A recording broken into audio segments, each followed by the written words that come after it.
The Lord be with you. And with your spirit. A reading from the Holy Gospel according to Mark. The Pharisees approached Jesus and asked, "Is it lawful for a husband to divorce his wife?"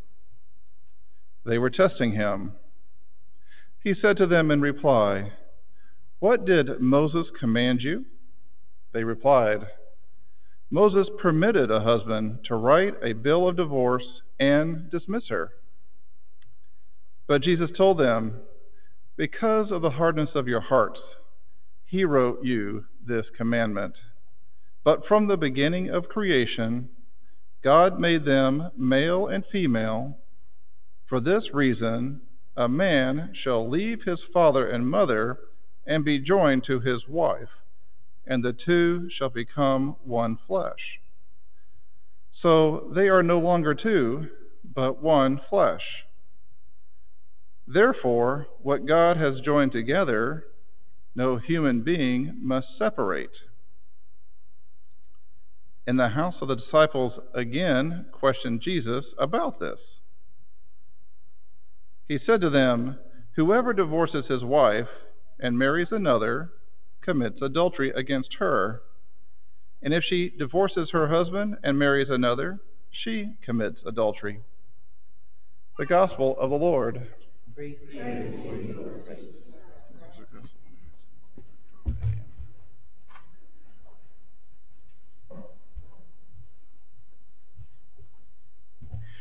So for myself, as I was growing up, and even to this day, if I come across it, I'll drop everything that I have going on and sit down to watch it. One of my absolute favorite programs of all time is The Joy of Painting with Bob Ross. It would seem that there are quite a few of you as well who have the same sort of feeling.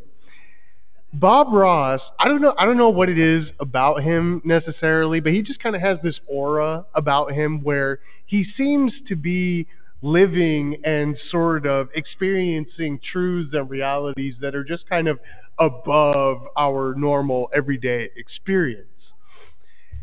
For me, watching Bob Ross create one of his masterpieces in 30 minutes is just one of the most absolute fascinating things that I've ever seen.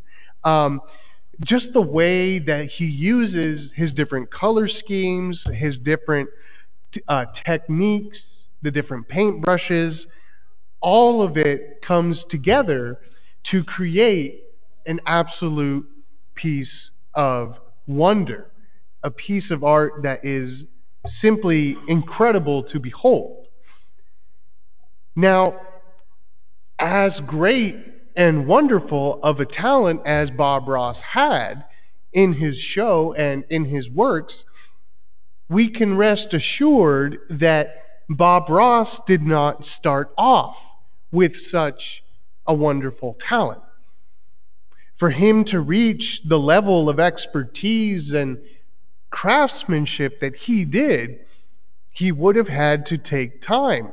He would have had to have practiced and put much time and energy into perfecting his art.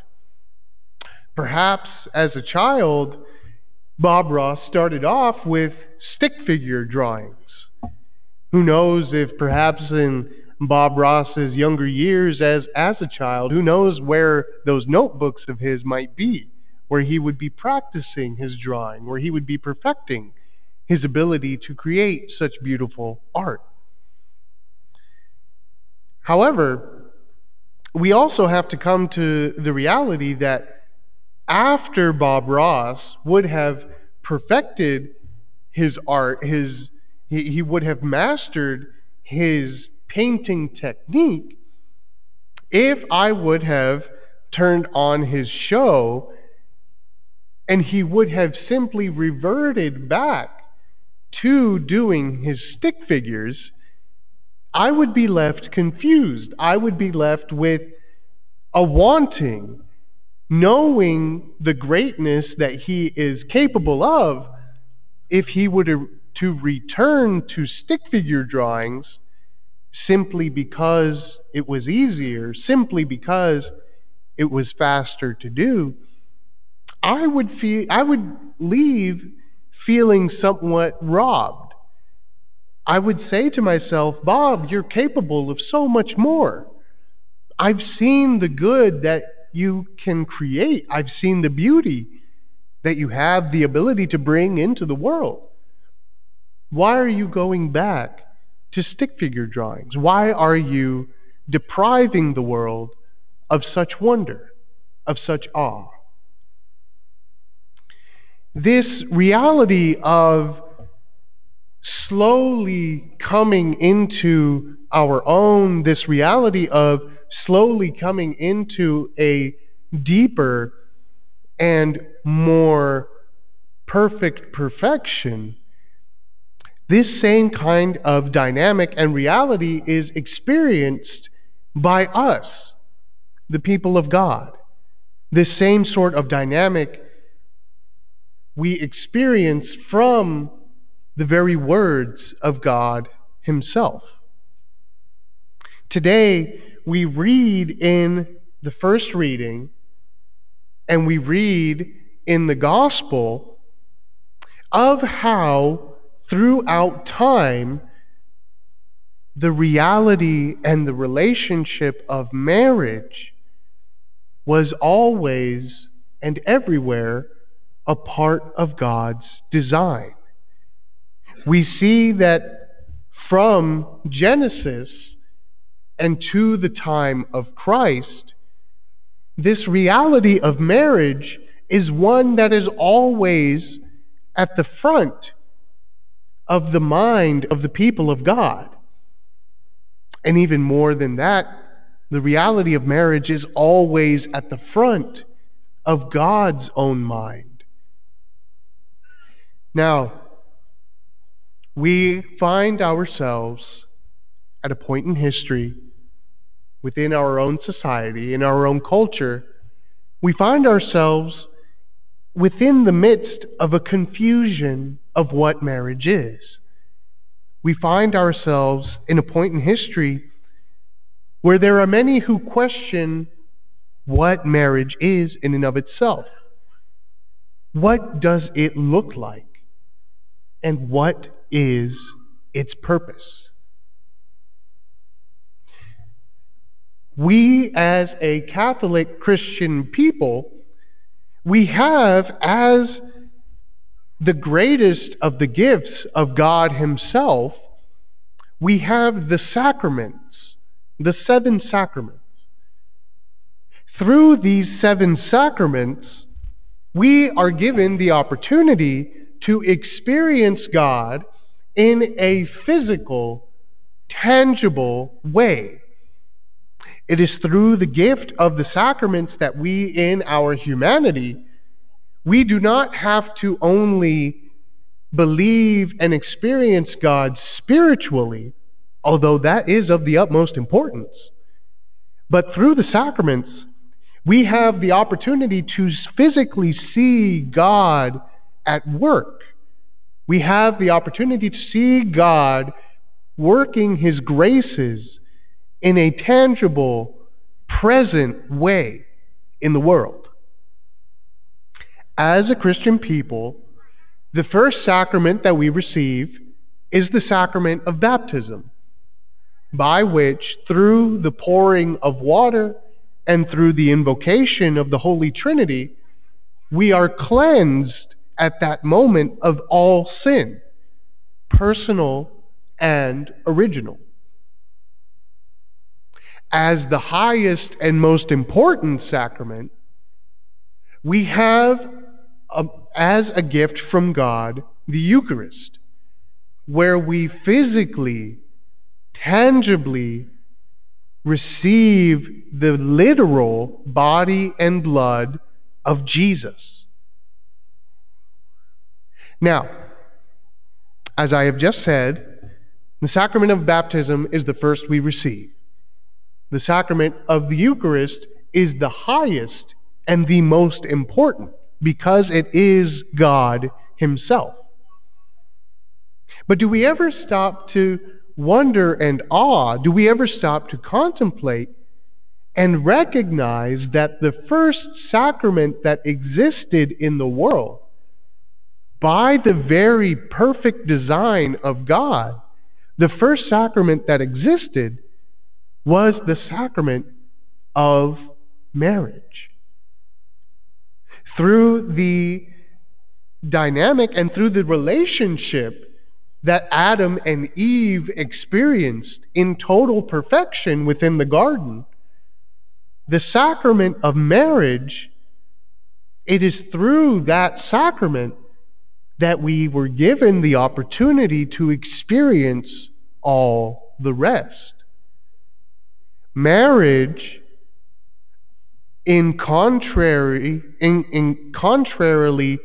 to the sort of contemporary view that many of our families and friends hold on at this time and in this day and age, marriage is not a simple sort of civic contract.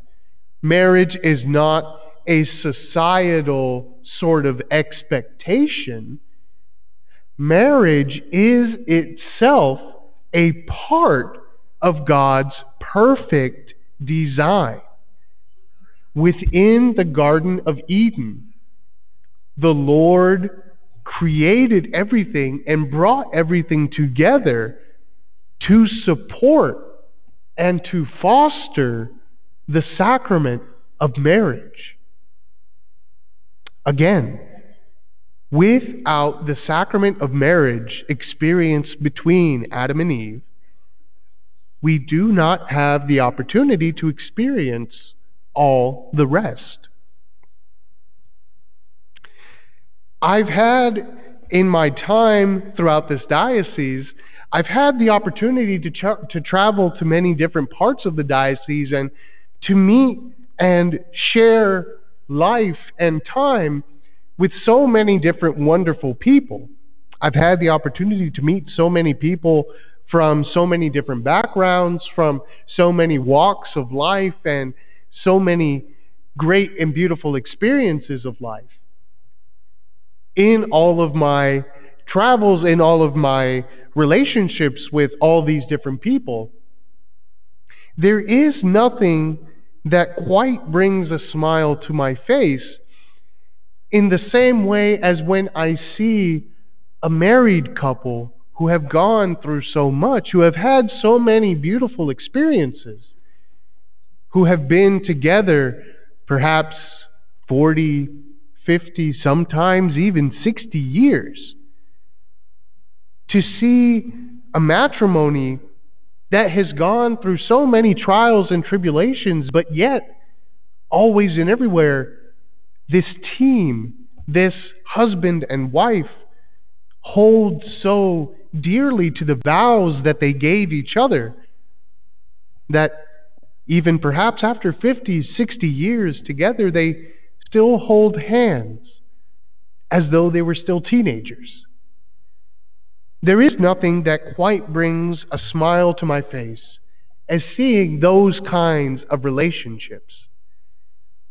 When I see that, there's this sort of instinctual recognition within my own heart as I look upon that kind of a marriage that holds so dearly to the truths that were shared in their vows. I look upon that and I have a certain thought in my mind that says, this is what it's meant to look like.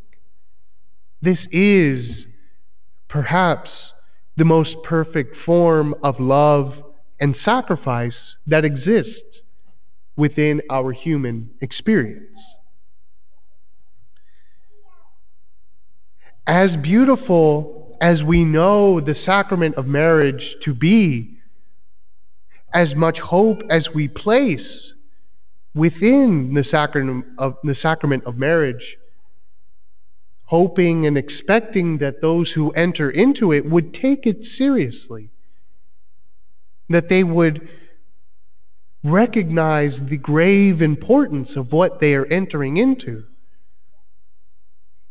Sadly, we know that either ourselves have experienced or we know of family and friends who have experienced the great difficulties that can come with marriage. How delicate at times that relationship can be.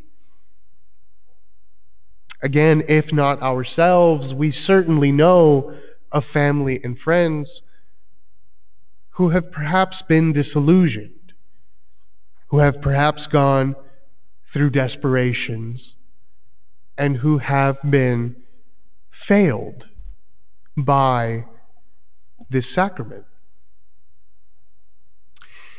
This first reading and this gospel, I recognize, although I myself have not experienced the sacrament of marriage, I have seen and my heart has hurt alongside others who have been hurt, who have gone through such difficulties in attempting to live out marriage the way it was meant to be. If this sort of description touches you within your own experience, I want you to rest assured that the rules of the church, that the perfection that God invites us to, it is not there to cause you harm. The rules of the church seeking to share God's word and his message, they are not there to be an inconvenience. The hope of the church and the hope of God himself would be that marriage everywhere and always would be among the most perfect signs of God's love and peace in the world. The sacrament of marriage, because of its gravity, because of its utmost importance, it is for this reason that Satan, in his malicious will, has sought always and everywhere to attack the sanctity of marriage. It is because it is among the most important signs of God's love in the world that Satan seeks to destroy it as quickly and as totally as he can.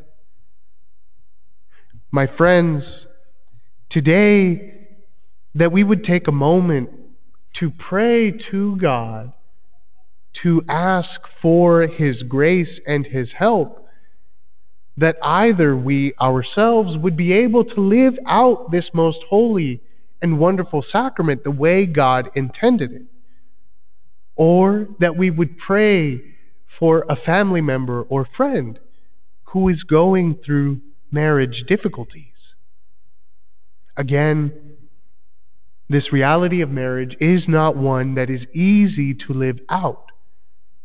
But when it is shared with God, when it is lived out the way it is meant to be, this sacrament of marriage, it is through this sacrament that we are invited by God to perfect ourselves most totally. We are invited by God to perfect those around us, most especially our spouse. And it is through this sacrament that we, as a people of God, are invited to bring a more total perfection into the world, a more complete perfection of love and peace into the world. That we would ask God that always and everywhere we would believe marriage to be of the utmost importance, and that always and everywhere we would be willing to defend and we would be willing to live out our marriages the way God intended.